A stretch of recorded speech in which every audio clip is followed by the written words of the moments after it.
Welcome to the Bird Gang Nation Sports Media Show, repping the greatest team of all time. Let's go!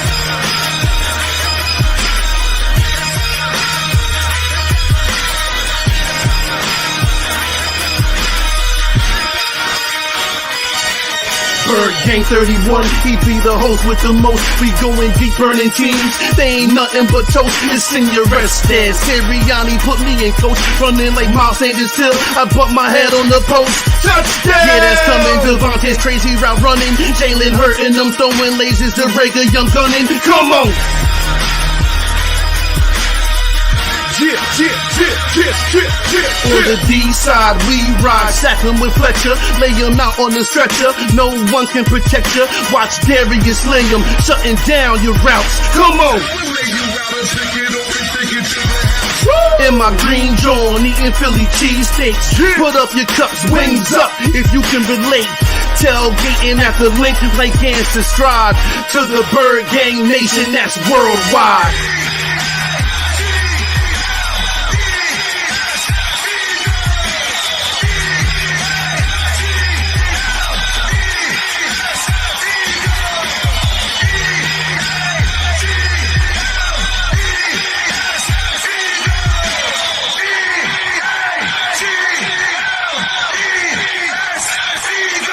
On Sundays, catch the pre and post game. Mondays is Birds on Broad Street with Philly Notion and Cool Cat the Man in Motion. And Wednesdays, the midweek special got you open with JC from Eagles Talk, hitting like B-Dog, baby.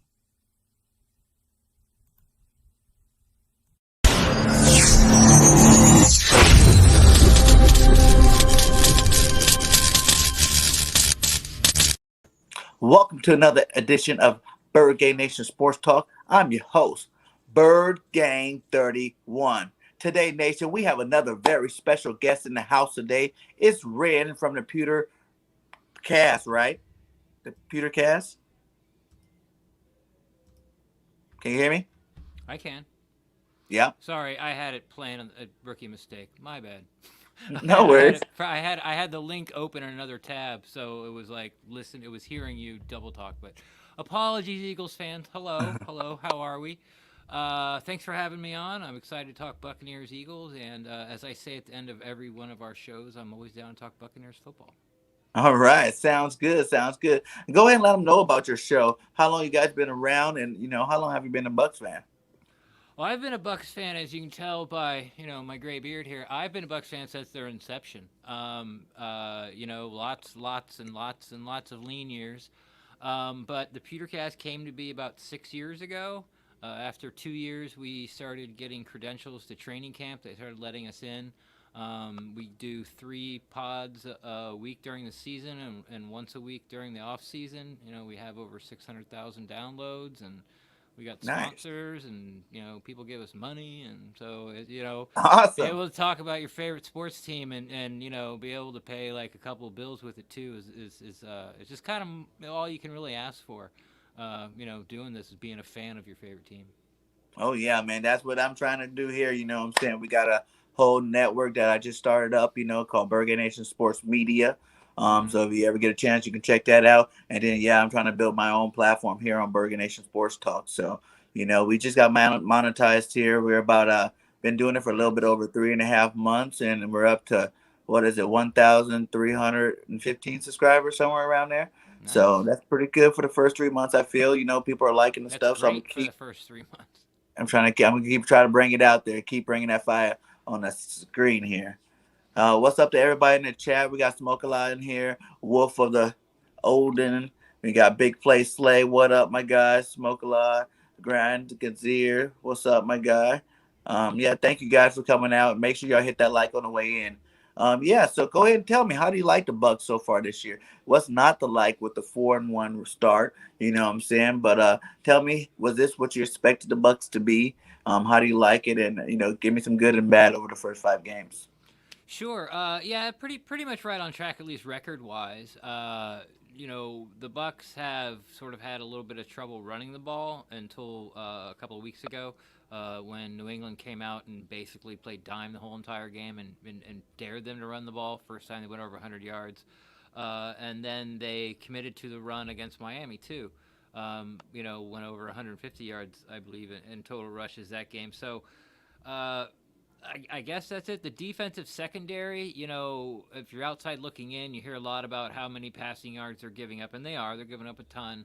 But teams have not run the ball at all. I think most of us watched the very first game of the year, Dallas Buccaneers, and I think they ran the ball 6 times, and they have Ezekiel Elliott and Pollard, but they kept, throwing the ball outside on the edges to get the ball in the hands of their playmakers in space and make the cornerbacks and, come up and make the tackle, and, the inside linebackers get out there in pursuit and try to stop them. And so that's sort of like what everyone's done. I'm sure a lot of people watched the New England game. They did the same thing, but they also brought the middle of the field in. But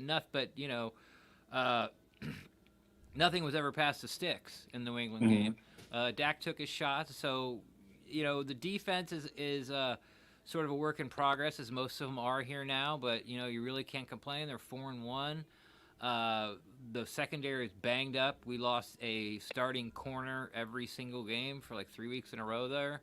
So that's why we went out and had to go get Richard Sherman. So the corners that only one of the corners, he's back now, but only Jamel Dean, only one of the corners that we started the season with just, like you said, like 5 weeks ago, is actually healthy. 2 of them are on IR. Hoping to get him back soon. But so I would have to say the secondary defense, the run defense is leading the league. They held New England to -1 yard. Yeah. So they're leading for the 3rd year in a row. They've been the best run defense the past 2 years in the NFL. They're leading it now. So again, what's really not to like? It's very weird.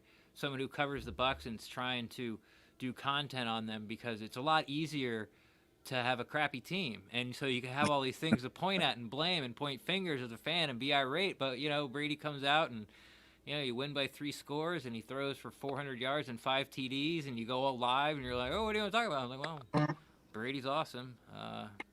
Okay, see you next week, guys. Like,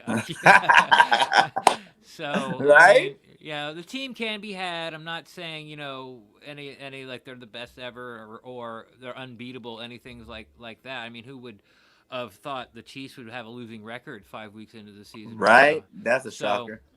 So any team can be had, but as a Bucs fan, it's sweet living right now, I gotta say. Yeah, man, that's nice. Were you happy when Tom Brady came over last year? Besides before he won the Super Bowl, obviously, were you one of those fans that was looking for that next quarterback for the team, or were you like, give Jameis a little bit more time? Well, yes, I was happy we had Tom Brady, because who wouldn't be? I mean, let's face it. There was only probably a handful of quarterbacks in the league that wouldn't have moved on from who they had, from Tom Brady, like Mahomes and Rodgers and God, I don't know who else is out there, that, you wouldn't want to move on from. So we were very pro Jameis, near the end, though, it was like we would say, Jameis, like, I'm going to die on the hill for you, but you're not giving me any ammunition. Like, I'm up here with a gun ready to take on all comers, but you're not giving me ammunition. So we always wanted Jameis to succeed. Everybody wants that guy that hangs around, 15 to 20 years to be their starting quarterback and just solidify that quarterback position. So, of course, we wanted it to happen. But, if you're going to move on, I thought Jameis had enough time. I think he is what he is. If he gets different coaching and he changes a bit, I think if at the end of the year you extrapolate out what he's going to do sort of with the Saints, I mean, I don't think he's going to throw 30 picks like he did last year. Yeah. But, you still see the highly questionable decisions with the football, the gunslinger mentality. His football IQ is outstanding as far as like pre-snap and all sort of that thing. But situational football, like I've seen it, like he just can't get it through his head that you can punt. Like it's like in this situation, it's better to punt than try to force one into double coverage, because you're feeling it and you want, and it's going to be a big play. So again, I would love to see Jameis be here, 15, 20 years. Excellent worker, great attitude, great teammate. There's nothing bad you can say about him except he turns the ball over a ton, like too much. You can't win games in the NFL turning the ball over as much as he did. True that. True that. I don't know if you watched any of our games this year. I was going to see how. What do you think about the Eagles, and what do you think is going to be the biggest test going into the tomorrow matchup? I have not seen any of the games, but I did a pod with Josh. Ooh, hang on. Let me. I closed it. Josh Tolenson from the Philadelphia Inquirer. He's their Mm-hmm. beat reporter, so I did a pod with him today. So, he was he wasn't very glowing about the team. He wasn't disparaging, but he's a reporter, so he has no fan in him at all. He's worried about the offensive identity. Like they're not running the ball a lot. The offensive line is really banged up right now. The receivers are very fast, but they're also very young. Hurts either won't throw the ball down the field, or they're not letting him throw the ball down the field enough. And Mm-hmm. defensively, as you know, being an Eagles fan, and no offense, I'm not trying to start anything, but you guys haven't had good linebackers since the '60s. Hey, So, you are not offending nobody. That we say that every show, man. Hey, yeah. shout Your out to my boy linebacker. JC Eagle Talk. Member of the Bird Nation Sports Talk and my co-host, man. Thanks, much love for this $2 shot, super chat there, buddy. I'm gonna keep grinding, my guy. Great stream earlier we had too as well, man. Thanks for doing that, my guy. But go ahead. So Yeah. yeah, no problem. Your front, the defensive line, Fletcher Cox, may be having a little bit of a down year, but it's super early, too small of a Mm-hmm. sample size. But Hall of Famer in my opinion. Apparently, is it Hargreaves or Hargraves? Hargraves. Okay, Hargraves is apparently the best interior defensive lineman in football statistically wise. I've heard of him. I haven't seen him play, so I'm excited to watch that. But then Josh also said that the Eagles are doing a lot, not blitzing a lot, and they're trying Mm-hmm. to get home with their front four. I don't think that's really going to work too well against Tom Brady and the offensive line. Our Mm-hmm. tackles are playing really well. We have some really good interior offensive linemen led by Ali Marpet. So if you're only going to bring four and then you got Tom Brady as your quarterback, it's kind of a formula for a long day. But again, anything can happen. We didn't touch much on the secondary, to be honest. He Mm-hmm. felt like they're a little overmatched, but everybody's overmatched. Yeah. There's three elite wide receiver cores in the Yes. NFL. We have one, Dallas has one, and the Rams have one. Pick Mm-hmm. who's 1, 2, 3. Don't care, but every defensive backfield is going to be overmatched, especially when you throw in players like Gronk and O.J. Howard, and then you got Giovanni Bernard coming from Cincinnati, who's a great third down back. He makes everybody miss. The first guy miss in space, and third down, passing the ball out in the flat. He will absolutely make the first guy miss, Mm-hmm. and he'll get what he can. And that was sort of the only thing the Bucs offense was missing last year. So, yeah. So Josh didn't paint a glowing picture of how the Eagles are going to be able to win this game. But again, I'm really excited to see what their front four and possibly their front seven, if they decide to, they have to blitz a lot, Mm-hmm. is going to do. Because I think what we're going to see offensively is what we've seen every week. What Dallas did, what the Rams did, what New England did to the Bucs and that's what I heard you guys are doing. It's like you throw more bubble screens and passes and get it out in space to your guys and run some slants, and that's what's been happening to the Bucs all year. No Yeah. one, like, people don't even try to run the ball. Like Mm-hmm. they do, if a team attempts 10 runs, that's a lot. Like, they abandon the run from the get-go, and they say, if we're going to beat this team, we're going to have to beat them on the outside and get it out quick because of the front seven and the pass rush, and we're gonna have to put together 12 plays, 7 yards at a time, and see what happens. Yeah, do you think this game is kind of a trap game though for you guys? Coming off that big win in Miami, short week, heading into Philadelphia, which we're pretty good on, Thursday night football, Mm-hmm. in the primetime spotlight there. Do you think it's a trap game because you guys probably high on your high horse? You guys just had a big win. We had an emotional comeback from behind win too. This past Yes. week against Carolina, where our defense Thank you played very much. excellent. Thank you very much. I Hmm. appreciate that. Hmm. I was very happy to see that. I honestly think, I mean, it can be when on paper, again, I'm not trying to throw stones here, but on paper it seems to be a mismatch. Any game could sort of be a trap game, but I think the Miami game was the trap game.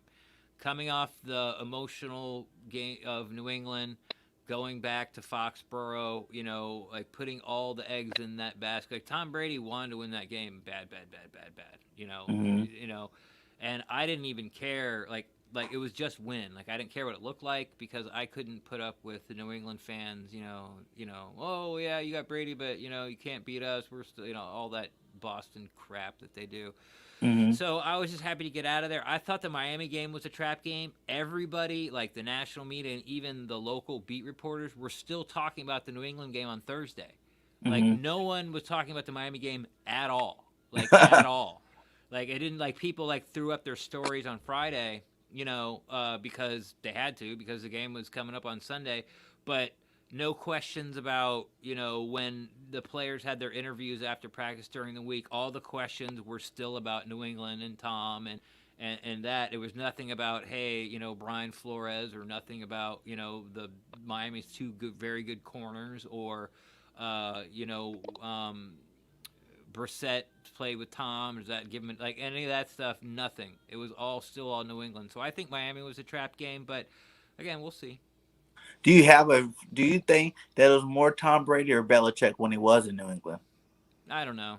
Do you think it's a 50-50 thing where they needed No. each other, or do you think one Well, put one more than the other? uh, I think early on, I don't think Tom Brady would become Tom Brady as much as Tom Brady is Tom Brady without Belichick. I think he would have succeeded because that's just kind of the person he is, Mm-hmm. and he would have got there. But I think at the end, and especially if you sort of look at the roster and the guys that he's had, especially to throw the ball to, he had one Pro Bowl Hall of Fame receiver his whole career, and he broke all kinds of records in one year. When he had Randy Mm-hmm. Moss, Mm-hmm. was that the undefeated season? I think it was. Yeah, when Uh, they only lost in the Super Bowl. yeah, yeah. So Yeah. I mean, so to be honest, I don't care anymore. I've had this. We've been talking about, like, we as in Bucks fans have been talking about this since, it's been, so we're rolling on 15, 16 months now. That Mm-hmm. same question, and I don't really know enough about the Patriots when he was there. I'm a Bucks fan. I didn't follow the Patriots closely. I Mm-hmm. didn't read any of their articles and stuff. So, at the end of the day, I don't care. Would he put a gun to my head? I would say that Brady became Brady faster because of Belichick. But at the end, I think you kind of see what the team was when Brady left. Mm-hmm. Like they I don't know if you can really count last year because that was his first year gone, and half the team was out on COVID. So like a lot of starters didn't play for the New England last year either That's true. That's true. without the But COVID. But yeah, it's to each his own. My boy JC said, "What quality wins have the Buccaneers had this year?" And he said, "Don't say Dallas because y'all lost to the Rams bad, and y'all beat Atlanta, Dolphins, Patriots by two. What makes you think we can't beat y'all?" everything I talked about earlier, um, no offensive identity, no explosive plays, a beat up offensive line, only trying to get four guys to get to Tom Brady, having zero. The middle of the field is going to be wide open if Tom Brady wants it. But that was Uh, kind of like last year too, right? I I don't. mean, not last year, last week when we played Carolina, who was 3-1. You know, what I'm saying they were. I had a lot of their content creators on, and they were just like, we're 3-1. You know, even though Sam Darnold and Brady, you can't compare. Brady's hands down way Yeah, better quarterback. They have some good receivers over there, not they as good do. as your three, obviously, but they did have a good defense over there as well. They You know do. what I'm saying, and then we were able to go over there and pull out that win. It's just kind of one of them feelings like, you know yes, you guys have won. You guys are sitting here at 4-1, and you lost to the only real card team on your schedule so far. Sure. So why would I would say out of the Patriots, Dolphins, and Atlanta, we already beat Atlanta. And I'm pretty positive we can beat the Dolphins and the Patriots as well too. Like we besides Dallas too, because you got to beat Dallas too. That's where you forgot to put on here. Oh, he said Dallas right there. But yeah, besides Dallas, I know Dallas beat us pretty handily there. But I feel like that was more self-inflicted wounds as opposed to them actually beating us. So What chance do do you not think we have a chance at all to win this game? No. Zero chance? No, I don't think you're gonna win. Like my pod, we I don't know if I'm sure a lot of people have noticed, but online betting is now huge in sport. Like it's on TV now, and NFL like on their on the NFL channel they actually have to do a ticker. So we have we have an online Costa Rica online betting service that sponsors our pod, and so I went on and started playing. And this isn't, well, I guess it is a brag, but I turned my $50 investment. Now I'm over $1,100, and I've done it in 4 weeks, 5 weeks. I haven't lost, and I'm gonna bet the Bucks 3 different ways this week to beat the Eagles. Look, like anything can happen. I'm not sitting in like zero chance. Of course, there's a chance, but that middle of the field is, I'm telling, it's going to be open. It all depends if Tom's going to throw it, and really, if who do you take away? The past couple of games they started doubling Chris Godwin, but then that leaves you Mike Evans and Antonio Brown. I mean, it's the very definition of embarrassment of riches on the offensive side of the ball. And when you got Tom Brady throwing it, I mean, there's just if anybody knows how to look, I know. Look, I've been a Bucks fan. We have sucked for years. I know. What it is everything has to go perfect on, like, me being a Bucks fan during the Jameis years, playing a team that's I think is better on paper. Can you beat them? Yeah, you can beat them. What has to happen? Well, the offensive line has to play better than their defensive line. The running backs have to have a good game. No drops, no interceptions, no turnovers. Then the defense has to not give up any touchdowns. They have to get 2 turnovers. Can all that happen? Yeah, it can. And then you might win the game. Yeah, I get it. I'm there. It's your team. You're going to roll with them. Is there a scenario that the Eagles beat the Bucks? Of course there is. Is it going to happen? No, it's not. Well, you said he said what you said about no explosive plays here. He said Quez Watkins, Jalen Reagor, and Devontae Smith all had over 40-yard catches this year, and you guys are 30th or 31st in the passing team. Atlanta put 25 on y'all and put 6. Okay, well that's 3 pass plays. Sure. Okay. You have 3 pass plays over 40 yards. I'm not trying to get into a back and forth and argue with people here. We are not. Tom Brady's leading the league in passing yards, so I don't know where the 31st things comes from. No, he's saying you guys have the 30th or 31st ranked pass defense. Right, but no one's going over the top on us because we're playing too high and we're making them keep it in front of us, and everyone's going on the outside. They're putting up a lot of yards, and I get it, and people have scored on us. I get it. I'm not sitting here saying that we're gonna crush the Eagles 45-0, and they're never gonna be able to move the ball, and everything's gonna be a 3 and out. No, it's gonna be an NFL game. I don't think it's gonna be as bad as the Dolphins, but I don't think it's gonna be as close as the Cowboys or the Atlanta game. Like, at one point the Atlanta game before, that was just freakish, 2 pick sixes in like 3 plays. That was just, that's what made the score look as bad as than it really was. So, I mean, I get it. Like, is Hurts, but we faced Mac Ryan, Dak Prescott, and Sam Bradford. Is Jalen Hurts in that category? Not right at this moment, no. No, he's not. I can't say that. But the thing is, you don't know what you're going to get from Hurts because he's had put up pretty big games. When we went against just the other, was it last Sunday? No, the Sunday before last. When we went against the Chiefs, he threw for 389 yards there. Yeah. You know what I'm saying? He can't put the big numbers up. He's done it always since his second game in the league. He's only 9 games in, so it's not really fair to compare him to any of these guys. To none of those guys you just named in their first 9 games have played as well as Jalen Hurts as well. Well, we'd have to look at that. I mean, Tom Brady wasn't good until after the 3rd Super Bowl, where he started really picking up numbers and stuff. He was just a game management over there in New England for a while. That was that defense, that kicker, and that run game that really won those Super Bowls early. Drew Brees, Russell Wilson. You can name all the great quarterbacks. Because they even said that Jalen Hurts had the most passing and rushing yards and touchdowns in the first 8 games he played. I don't know if that record changed when he went to 9 this week, or it was after the first 7 games he played. I don't know if it went to 8 after the last game, but Right. you know what I'm saying? Like, he is still breaking records as he's learning the game, being one of the first to do, being a true dual threat quarterback. And I don't think you guys have faced a dual threat quarterback. Dak's not really a dual threat quarterback. He's more of a passing quarterback Yeah. than Jalen is. So, do you think that might present some problems to you guys, especially not Uh, having Levante David playing this week and not having like your starting corners out? You got your starting right. safety out. Yep. Gronk's not playing, even though No. that doesn't really matter. The passing game is still legit with those three. Right. But you know what I'm Right. saying? Like, if Yeah. you guys had a full team, I could feel more see why there'd be more confidence there. But like, you said your defensive line. I personally think our defensive line might be better. You know what I'm saying? Hargrave right now is playing the best D in football right now with 6 Right. sacks and pressures. And Fletcher Cox just started back getting his first sack last week. You know what I'm Mm-hmm. saying? So he's starting to really get into the full swing of things this season.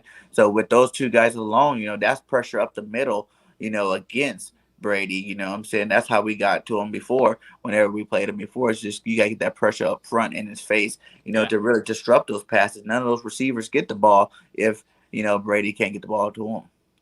Yeah, everything you say is right, and I'm not banging on Jalen Hurts. I don't mean to be. You asked me a question. Do I think the Eagles are going to win this game? No, I don't.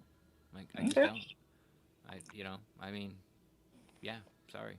So what kind of game plan you think you guys are going to go against, to really attack our defense this week? What would you think would be the strength to go? Because right now our defense is pretty good in the passing defense. Right. We are struggling a little bit in that run defense, and I do worry about Fournette, Jones, and uh, Bernard. Bernard. Right. I think the best way to attack a Buccaneers offense right now is just play dime and make them run the ball.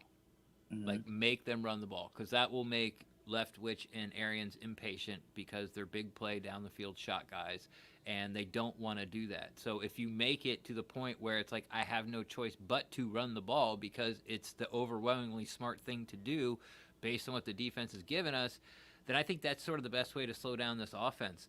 I think the middle of the field is where if I was the offense corner, that's what I would attack. I think if Gronk was in this game, I think he would have a huge game. He's not. He's out. Brady and O.J. Howard, it's not that they're off, but I don't think O.J. Howard doesn't get enough targets for me to believe that Brady trusts him like he does Antonio Brown, and definitely, of course, Gronk. I think sort of the pecking order that Brady looks at his receivers as far as like, I need a play, I'm going here. It goes Gronk, Antonio Brown, Chris Godwin, Mike Evans, and then maybe Cam Brate, even, who's the third tight end, even over O.J. Howard. Howard missed most of last year with a blown Achilles, and he's still kind of like you said about Fletcher Cox. He's just kind of getting going right now. Mm-hmm. So that's what I would do. I would pick on the linebackers, but if I was the Eagles, I would play dime. If there's anything bigger than dime, I'll play 7 defensive backs and make them You have run. 7 defensive back. Make them run the ball. Make them Right. have no choice. Like, like that old saying, like, you're making me buy it. It's such a good deal. I have to buy this. Like, I don't really want it. Don't really need it. But, it's $60 and you're giving me for 10. Like, I have to buy this. So, and so make it like that and make them run the ball. So Dang, that's kind of was the next question too. Grant Casera had. He wanted to know 3 keys for the Bucks to win, 3 keys for the Eagles to win. Okay, 3 keys for the Bucks to win. I mean, I'm gonna skip all the basics. Clock management, no turnovers. Like, play solid special teams. Like, okay, that's for everybody. So we'll take that. Get that out of the way. 3 keys for the Bucks to win. Honestly, it's gonna be 2 of them are gonna be those cliches. Like don't turn over. I think if they don't turn over the ball and they don't shoot themselves in the foot, if they get below their average in penalties and they don't turn the ball over, I think that's enough for the team to win. I really do. Again, because offensively, there's just so many options that are Pro Bowl Hall of Fame options out there. Defensively, keys to win. You're gonna very fast, but also very inexperienced wide receiving core. I would just keep those guys in front of me and make Hurts go 10, 12 plays 7 yards at a time, and then if the RPOs start to become a problem, then I would take Devin White and spy him, and wherever Hurts goes, Devin White goes. We got Kevin Minter filling in for Levante David, but when the Bucs go nickel, they don't take out their middle linebacker.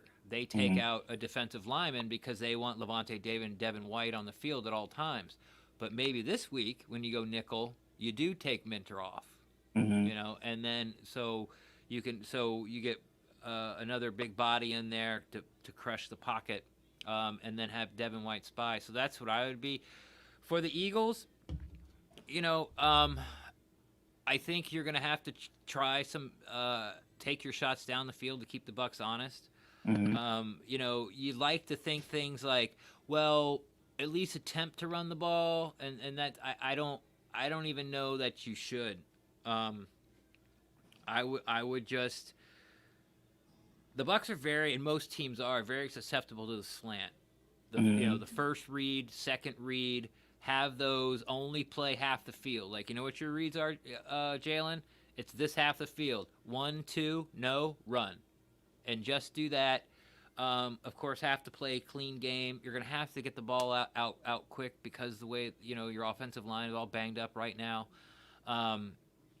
So that would be it for them. And defensively, I just, I don't know enough about the Eagles, sort of the one-on-one matchups. But, if I was not a Bucs fan and you asked me how do you stop the Buccaneers, I don't have an answer for you.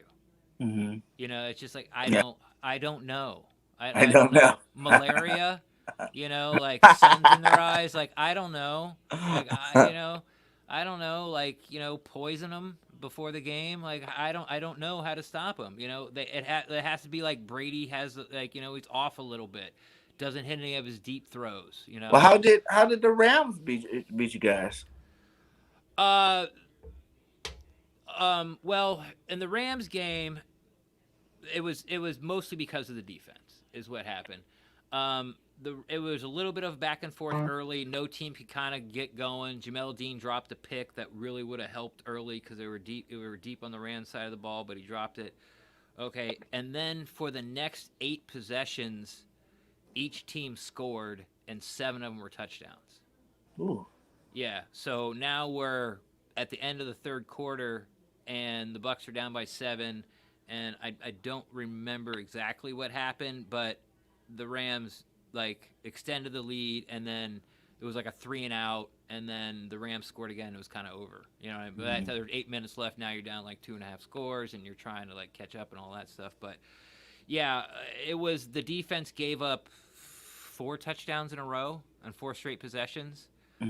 Also, the Rams got the only way you can steal possession in the NFL. They scored last at halftime, got the ball, and scored right away. That I do not understand why every team doesn't defer.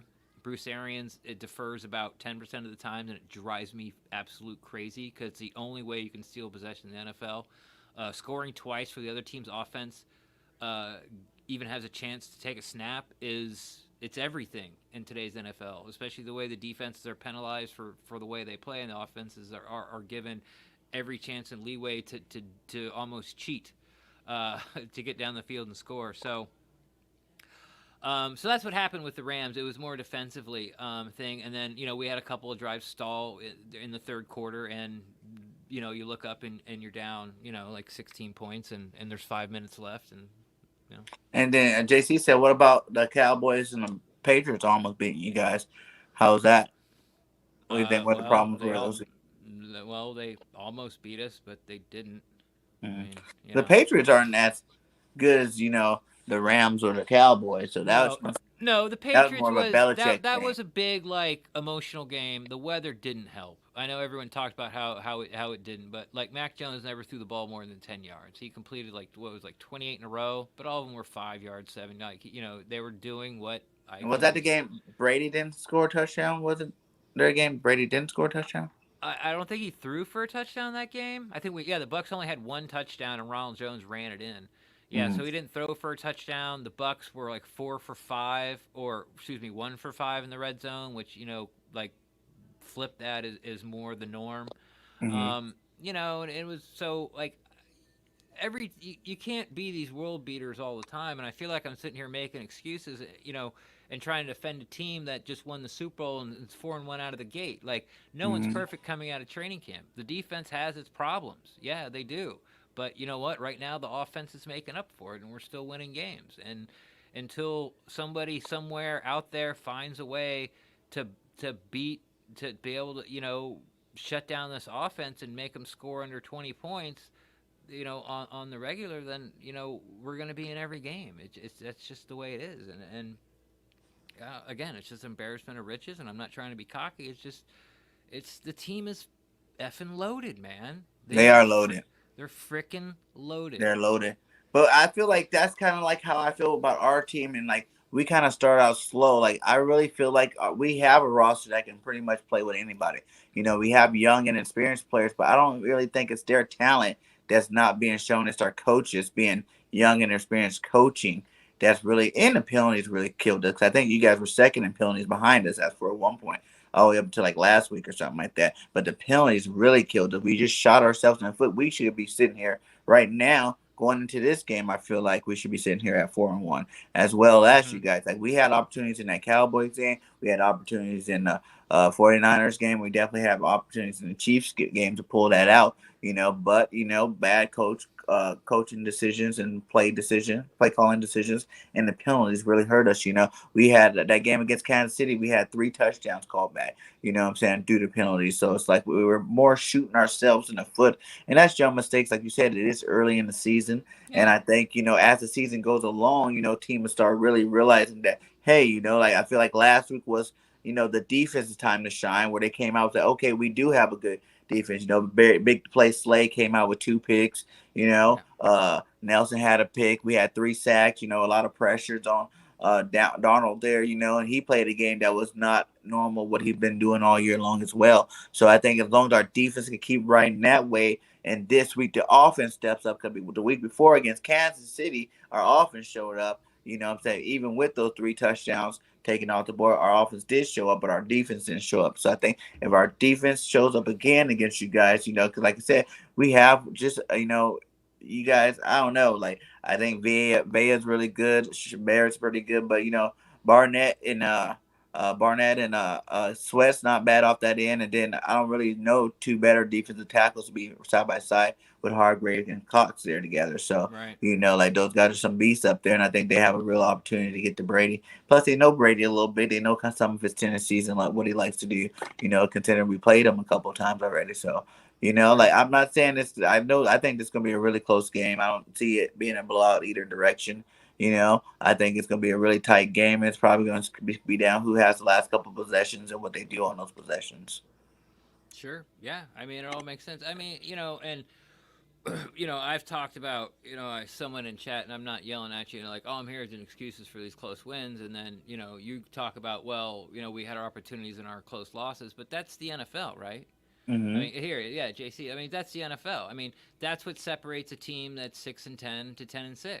It's Mm-hmm. those games where the better teams take advantage of those, or shoot themselves less in the foot, or the coaching staff as a whole is tier 1 and better game plans. Like today's NFL, the way it's set up, it's all about mismatches. That's all it Mm-hmm. is. It's all about mismatches. It's like, you know, gone. There's so many good wide receivers in the league now. Gone are the days like I can take this one guy away and I'm not Yeah. gonna let him beat us, and then we'll be fine. No, because like every team has 2 or 3 guys that can be Pro Bowlers. Mm-hmm. It's not like they don't have the numbers or can't get the numbers. They don't have the talent to get the numbers. They just got to get the targets. Yeah. So it's all about mismatches and really minimizing mistakes, and that's all the NFL is right now. Mm-hmm. So, Dallas is a really good team. Like I was shocked that I thought we were going to go in there, and I thought we were going to win by more. I didn't think Dak Prescott with no preseason. I mean, he looked phenomenal. Has stayed looking phenomenal for the year. Yeah. The Patriots game, like you know, laugh and giggle like you barely beat the Patriots. Yeah, okay, well, we beat them. You know, Mm-hmm. like we did. So that's all that counts at the end of the day, and you know, after the week, and you can pick apart every game. You know, Atlanta was within 7, like you know, almost the end of the third quarter. Ended up being a blowout. You know, Miami was in with a 7 halfway through. Actually, in the fourth, when it turned to the fourth quarter, Miami, we were only winning 24-17, but we were like on the 1 foot line and going in. And you know, and then I think we ran off 3 straight touchdowns, and there was a turnover thrown in there, and all of a sudden it's a blowout. I mean, that's the way the NFL goes. Like this isn't college. Like nobody Right. comes up and is up 62-0 at half. Like it's close, and then a few plays here or there make or break, and you know, at the end of the day, you're either mad or you're happy, or you know, you're like, well, good effort, moral victory, or screw moral victory. That's what makes it so great, man. And then by the time you come off your high or come out of your valley of being pissed, it's Wednesday and you're talking about next week already. Next Let's game, go. yeah. Yeah, it's man. Yeah, we didn't even get to really celebrate getting off that losing streak there because you know what I'm saying we did have a short week just as well. My boy Grant Kazir 12 said, "What 3 Bucks rookies have impressed you the most?" Well, we don't have a lot that are playing. This year going to the draft, it really was kind of like take best player available because we didn't have a lot of spots.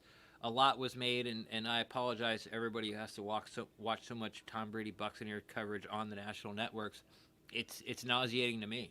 Like I'm Mm-hmm. tired of Brady. Blah, blah. So we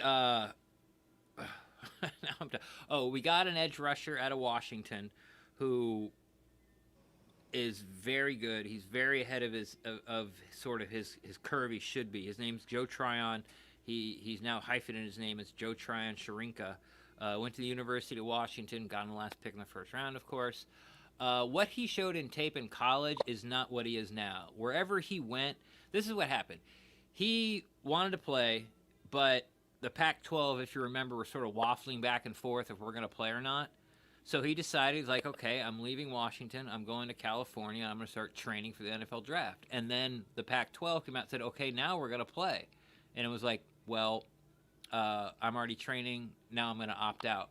Mm-hmm. Whoever they trained with, like, he came to training camp with a toolbox of moves that he did not have on his 2018 Washington or 2019 Washington tape. So we're very happy with him, not to the point where it's like, hey, you got to watch out for this guy. It's just he's a rookie, you know, no downside. He's picking up the defense. He's not doing anything stupid. He's there on all the calls. He's playing a couple of positions, and he seems to be doing it well. So we're okay with that. Our second round, we got Kyle Trask, quarterback out of Florida. If he sees the field in the next 3 years, something terrible has gone wrong. Mm-hmm. And then after that, we got a guy named Jalen Darden, who's been inactive for the 5 games. He's a sort of think of the best way to describe him to people who don't know who he is he's Tyreek Hill, just not quite as fast or talented. He's got the same body. You know, he's got the same body. He can make guys miss in space, but he's adapting to the pro game because he went to North Texas, where you could run backwards and around a guy because you've got track speed, and everybody in the MEWAC doesn't. And he got the NFL and was sort of doing this. Every pick sort of after this is kind of like a future pick. We got a couple of linebackers that just play special teams. Jalen Darden was 4th round. 3rd round, we got a tackle out of Notre Dame, Robert Hainsey. He had his first action. Actually, first time he was actually active was last week. He got his first action. The rumor is, what everyone thinks, is that when Ryan Jensen, who's in his last year, who's a starting center for the Buccaneers, he's going to sort of price himself out, and Hainsey's going to jump in and be the starting center next year. So on a team which is ridiculously stacked and loaded, and again, I'm not bragging, I'm sorry, there's not a lot of guys that get to play or even make the team. Like everybody past the 4th round, we were like, I don't know if this person's even going to make the first cut, just because how deep we were. So I would say Joe Tryon, he wears number 9. If you're going to watch the game and look, he would be the only guy that's really going to be out there that's going to make any kind of splash, because the other 2 three guys, Darden, Hainsey, and Trask, are probably going to be inactive. Nice, nice. Hey, shout out to the 15 in the chat and those on Facebook and Twitter. Please make sure, no matter what platform you are, you go ahead and hit that like, and also subscribe to both podcasts. You know, the Bird Game Nation Sports Talk and the PewterCast, that our buddy here is from. So both links are inside the chat. So make sure you subscribe to both of them. He said, "How you doing?" So give me some matchup. Give me two on offense and two on defense that you think are going to be the biggest matchups. You know, positional matchups. Oh, like who to watch? Yeah. I'm so excited to watch Hargreaves. Like Mhm. I want to see what he does. I want to see what he's all about. And of course Fletcher Cox again. You know, like I think he's a Hall of Famer. So that's Mhm. what I'll be looking for. We'll see if Slay has a big game that might be fun to watch. You know, if I don't know if does he follow or does he play half See, he or start both? last week was the first week he started following. Like he followed Okay, DJ Moore because he's the best receiver. With you right. guys, you know, I imagine he's probably going to stay on Evans. You know, because Okay, he's the taller out of our cornerbacks, so he probably stay on Evans, and then either probably Nelson will probably be on Goodwin, and then Maddox will probably be on Brown, Brown. Yeah. which is So not the best matchup in the world. But we do right. have two good safeties that can kind of be over the top of that, so I'm not worried too much about it. But that is kind of one that I'm worried about. That's a matchup for me. I'm definitely gonna be watching. Yeah. So that's what I'll be watching for. Offensively, like I really want to see Devonte Smith. Um, Mhm. you know, I don't. The Bucks don't travel right now, so we got Richard Sherman on one side, and Jamel Dean on the other side. Jamel Dean's extremely inconsistent.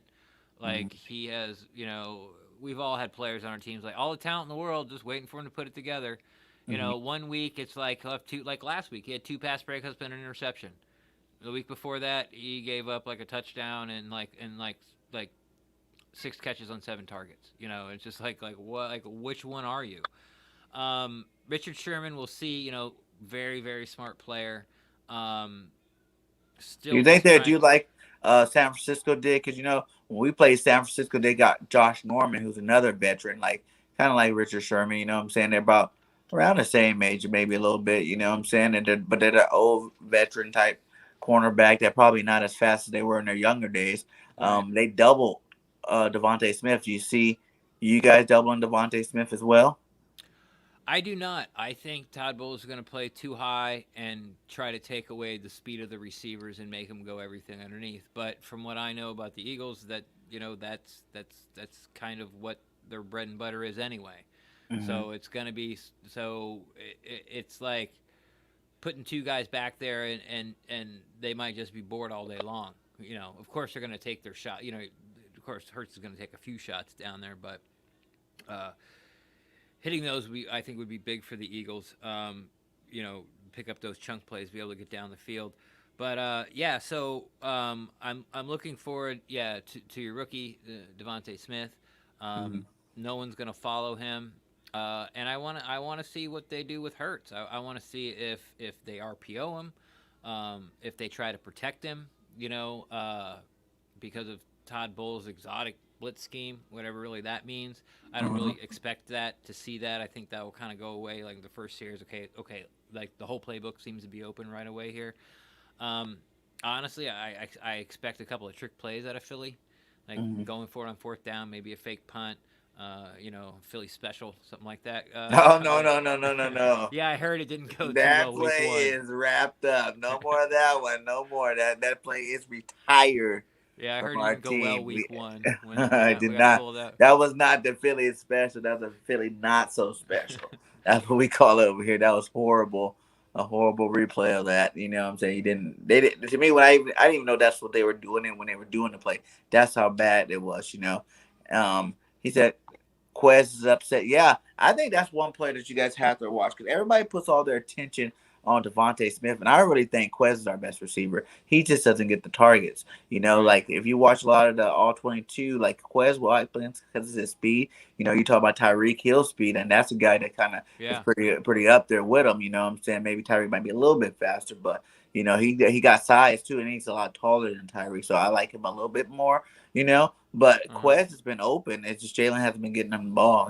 Like I don't know whether it's just the progression he's been going through, and then the pressures in his face to the point where he's not getting to him. I know last week he had a nice open touchdown that Jalen, after he threw the ball to the sideline, the only reason why I don't, crush Jalen Ford is because it was only 8 seconds left before the half, and he had to make a decision real quick. So he chose, at the point where he went back to fire it, at that point it was, I think it was Goddard breaking off on a route and Quest going straight. So it was right there in the middle where you had to make a decision. I think he just chose to throw it out of bounds instead of, going deep. But yeah, man, Quest, I think, is going to be a handful for a lot of teams coming into this back half of the season. And I really think Booby Miles is going to get some carries, man. Miles haven't got the carries. I think the most was last week. He got up to 11 carries, they said. And a lot of those were in, the end of the game, running out the clock type plays as opposed to during the game. And I think the coach has to realize that we have to run Miles Sanders to win this game. You know what I'm saying? To win most of our games. If we would have ran them the last couple of games, we probably could have won because you need a running game, for the play calls that he likes to call. You can't keep doing all these play actions and no one believing you running the ball because you don't run the ball. You know what I'm saying? What's the use of a play action if you're not, a run threat? Mm-hmm. You know what I'm saying? So I think that he understands it's not that his plays don't work. It's just it don't work without running the ball. Plus, our linemen would be a lot more healthier if we ran the ball. They're too big to be backpedaling all game. Our defense would be playing a lot better because the first half defense for our team has been great. What I'm saying? It's that second half defense because teams run the ball on us all the first half, while they're passing. They're still asserting their run game on our defensive linemen and defensive linebackers and stuff to the point where we are gassed out by the third and fourth quarter because we are passing offense. So, I think that, I really think that we can do this, what I'm saying, if we run the ball, even though I know you guys got a really strong run defense there. I think, even with the players out of our offensive line, we still had a pretty good offensive line out there. They're not like, as bad as it was last year because some of those guys are from last year. Plus, we got Landon Dickerson, a rookie that's getting better. He was one of the top linemen coming into the draft. Everybody Mm-hmm. worried about his health, but he is getting better every game. And then Mailata, you seen the big rugby guy. He's Yeah. a beast of a man. So I think they have what it takes. Like I said, against Kansas City, we didn't give up no sacks last week. We only gave up 2. And I think that was more because Mailata had to play the right side because Johnson was out. And he'd been playing the left side the whole time. Plus, he was coming off injury. So I think, giving up 2 sacks, that's not the worst thing. Since they came back to back, it wasn't like all game long. The rest of the game, he actually did pretty well there. So, you Sure. know, I think, it's going to be a good test. It should be a good matchup, man. That's all I can say. I think it's going to be good. And I think, we might be putting the world on notice, the NFL world on notice if we can go out there and pull out this win tomorrow. Yeah. That's every week for us. Whoever, like, No, if you we guys beat just you won the guys, Super Bowl. NFL world's on You guys notice. could I'm like, probably lose okay. 3 games in a row and no one would even care. Whatever. The No. Bucks are slipping. Yeah. But they're still going. You know what I'm saying? Like that Yeah. All-Star team that they put together for Tom Brady over there was just ridiculous. Yeah. I said that they were cheating last year, and all the players you got picked up, like that's cheating. You reminded Yeah. me of the Lakers now. Or Yeah. Yeah. It was just. Yeah. It was just. Oh, you're free. You want to come play? Yeah. yeah. And then Good. I was like, how did you guys get Leonard Fournette? He was like a Pro Bowl running back on the team. All of a sudden, the team just lets him go. Oh Yeah. yeah, we're releasing him. And where does he go? He I goes know. straight to I the know. goes straight to Tampa Bay. I'm like, what? Then Yeah. I AB, know. I'm ready to go play with Tom Brady. I'm his roommate. And then you got Gronk coming out of retirement, all fresh from his 2-year freaking vacation that he was on. Yeah. Like ready We're to play so some ball. spoiled now that So spoiled. we got Sherman, and then people were all pissed that we didn't trade for Gilmore as well. Like everyone got all mad. Like everyone was mad for like a day and a half that Jason Light, the GM of the Buccaneers, didn't get Gilmore for his 6 and went to Carolina. After we've gotten Gronk, AB, Leonard Fournette, and Richard Sherman. Yes, Richie, you can say it because you already said it. I put it up there for you. Yeah. Next on the network channel, we do got Moochie and Gary Pablo on their Wednesday night show starting in 23 minutes. So make sure you guys aren't doing anything. Watch that pod that's coming up next, straight up. Hey, so what's your score prediction? Do you think it's going to be a low scoring game, high scoring game, and what's the predictions for the game? 38-24 Buccaneers and Eagles get a special teams touchdown. Nice. And then for me, I got 31-28 Eagles. I think it's going to be a close game. You know what I'm saying? And at the very end, we're going to do what we got to do like we did last week, my guy. And we're going to pull off that win. And we can get that W and bring it home. You know what I'm saying? We're at home. We can't be losing twice at home like that. We got to win this game. You know what I'm saying? Let's get it. Yes, James Washington. You guys, you haven't won a game at home, right? No. Okay. It's just a road. That's why it's time. It's time to win at home. We're due. We're due. Yes. And then it's let's see what else. Oh yeah. So at the end of my shows, I like to do an all-time team. Like my boy Grant here said, we got to hear the all-time Bucks team here. So I'm gonna start you off with two quarterbacks. So give me your favorite quarterback play for the Bucks, and who will be backing them up. Yeah, sure. Well, you have to remember that I've been a Bucks fan since the beginning. So it's fine. Whatever you want to do. Them all. My favorite player growing up always has been. I had a Buccaneer bicycle that came from Montgomery Wards, and it had like all the creamsicle and orange, and you got a nameplate or you got a number plate on the front, and they gave you all these numbers you could pick from. And I was really torn between Leroy Selman and Doug Williams, but I went with Doug Williams. Doug Williams will forever he's my quarterback. When I started to understand football and watch football, Doug Williams was my guy. And then number two, I mean, it can't be anybody else but Tom Brady. And Tom Brady. They brought the championship home. Yeah. You got to put him on there. Yeah. Your grandkids here said Vinny Testaverde and Trent Dilfer. Give me your three running backs there. Oh, gosh. Let's see. Going all the way back, Ricky Bell, but I'm not going to put him on there. I actually kind of like Jerry Eckwood a little better. Warwick Dunn. I love Warwick Dunn. You can never get a clean shot on that guy. Mike Allstott is a fan favorite. Really fun highlight reel to watch. Yes. You couldn't tackle the guy, but of course you could. But that only lasted really for 2 years, and then he got a neck injury and just kind of wasn't who he was. So I'm going Warwick Dunn, Cadillac Williams, who's yeah, that's a new one on the list. Yes, Cadillac Williams. Cadillac Williams, and then maybe I will have to go to Ricky Bell or Mike Allstott. No, I want to go. Oh yeah, Eric Rett. I loved Eric Rett. He came from Florida. I'm a Florida guy. Rett was good. That was a good one. Yeah, he carried the. No, oh my God. Oh, I cannot believe I forgot this. What am I talking about? No, Eric Rett. Bad Eric Rett. James Wilder, number one. Michael Pittman. No, James Wilder. No, not Happy Feet Pittman. Like James Wilder, number one. Like he just got passed for most receptions by Mike Evans, and I mean, Again, I'm old, so watching James Wilder, it was like run James Wilder, throw to James Wilder. Like the guy, I think he had over 350 carries one year. He carried the ball like 36 times in one game. I mean, they just rode this guy into the ground, but he wouldn't break, man. And he was the Bucs' total offense for like 3 years in a row. And they played him at fullback for the first 2 years they had him. It was nice. It was like if you want to, and I know no one is going to, but go look at sort of James Wilder in the Buccaneer record books and where he stacks and yardage and receptions and running yards and touch and all that stuff. The guy, I am still upset with the Buccaneers that he's not in the Ring of Honor yet. Like, I'm still upset with James Wilder, number one, then Warwick Dunn, then Eric Rett. Nice. Who will be your top two tight ends? I'm probably going to have to go with Ron Hall. Vinny Testaverde years out of the University of Hawaii.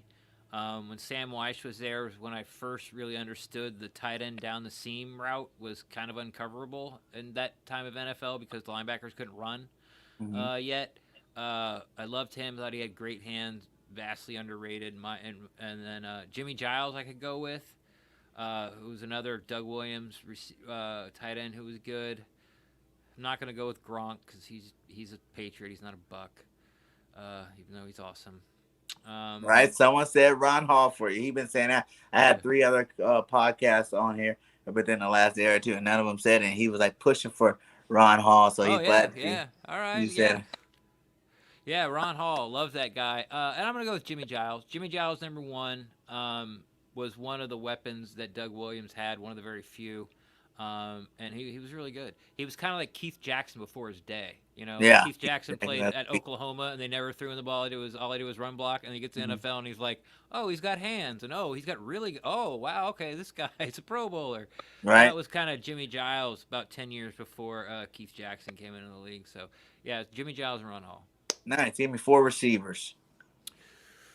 Mike Evans, Mark Carrier, Kevin House, and Vincent Jackson. Nice. Who will be on that starting offensive line?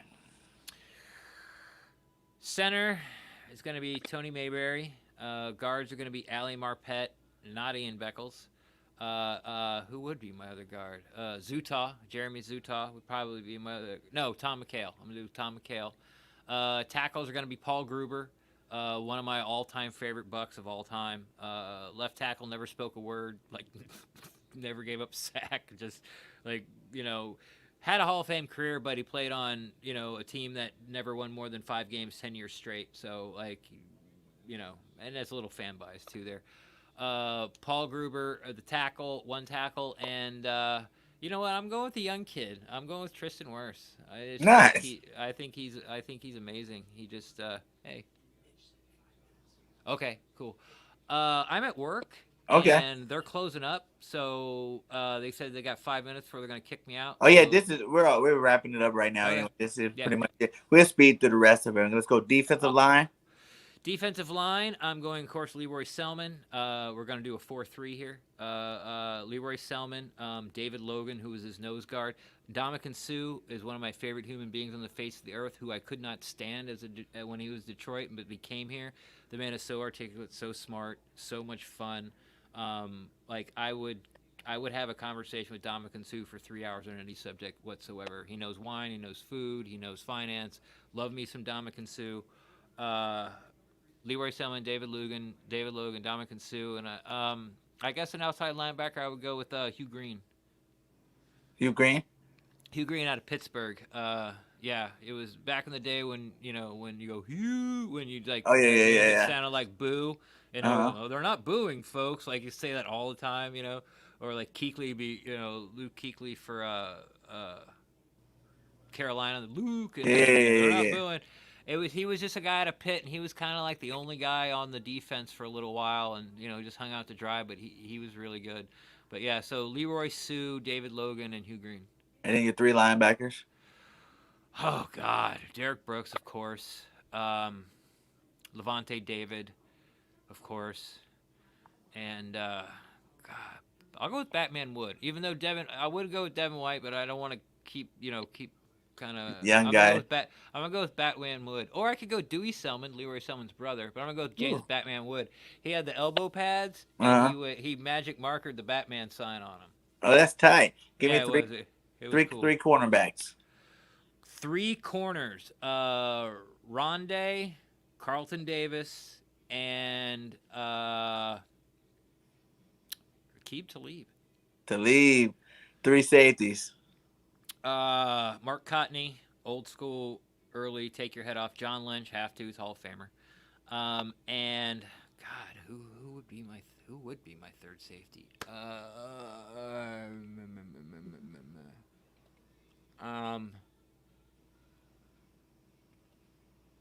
I don't know.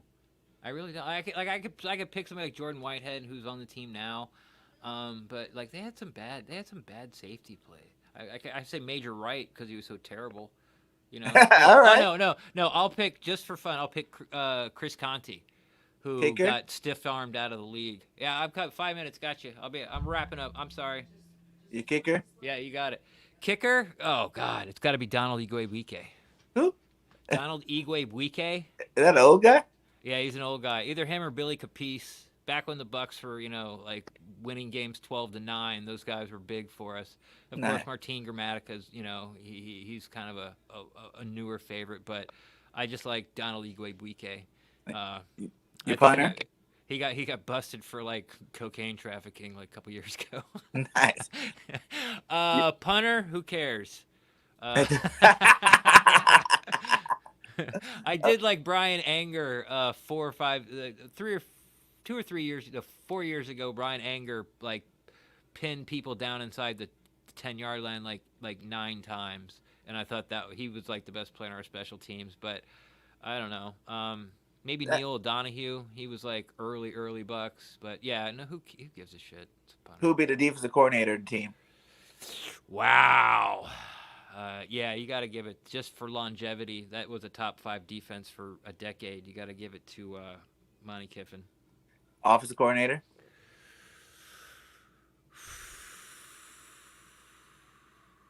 I'm giving it to Byron. Leftwich? Yeah, but yeah, Nice. yeah. I'll give it to Byron. Sure. And head coach? Wow. Huh. Dungy. You got to give it to Dungy. Nice, man. Yep. But that's a good one, man. That was the first one too. Byron on the list was the first one. I think he had a couple other. Mark Royals. That's a good pick for punter. That was Well, a good hey, pick. thanks again for coming on the show. I know you got to Of get out of here. course. Go ahead and let Yes. everybody know where they can find your content at. His YouTube channel is inside the chat, so you guys go ahead and go subscribe to my guy. Yeah, if you guys are interested in ever, listen to Buccaneers talk, not that you would, but I mean, hey, we're having We a like all conversation. teams around here as long as we're not playing them. All right, the best place to find me and what we're doing is on Twitter at the PewterCast. The PewterCast is one word. Just type it in. I'm always down to talk Buccaneers football. This is my little speech at the end of the show. The best place to find me is on the PewterCast. I'm always down to talk Buccaneers football, but if you feel like your take is too hot and don't want to put it out there on Twitter, feel free to slide in my DMs, and I'll talk Buccaneers football with you there as well, too. Nice. Well, thanks again. Shout out to the 10 still in the chat. Please like on the way out your door. And like I always say, fly, Eagles, fly. It's going to be a great game tomorrow night. Make sure everybody check it out. I will be doing the play-by-play this Thursday. So have a good night, everyone. Peace out. Good talk. Thank you.